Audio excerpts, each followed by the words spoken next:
امروز میخوام در مورد انواع گواهینامه تو استان آنتاریو صحبت بکنم. اینجا 3 جور گواهینامه دارن: G1، G2 و فول جی. از 16 سالگی میتونی برای گواهینامه اقدام بکنی و G1 رو بگیری. G1 همون مرحله تئوری هستش، علائم رانندگی، راهنمایی و قواعد و اینطور چیزا که باید یه راننده مجرب کنار دستت باشه و رانندگی بکنی و در شب و تو بزرگسال راه‌ها هم ممنوعیت داره. بعد از G1 وارد G2 میشیم. تو مرحله G2 تست عملی گرفته میشه، بعدش میتونی به تنهایی رانندگی بکنی، ولی باز هم یه محدودیت‌هایی داره، مثل مصرف الکل و محدودیت مسافرت در شب برای راننده‌های زیر 20 سال.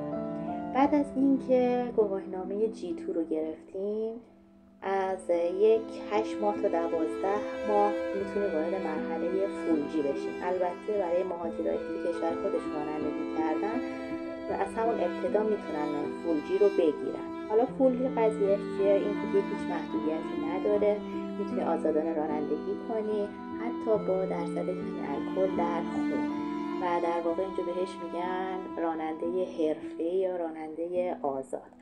و مثل این آقا وقتی فول جی گرفتین میتونید اینقدر خوشحال باشین که واقعا موفق شدین، چون هزینه بالایی هم داره برای گرفتنش.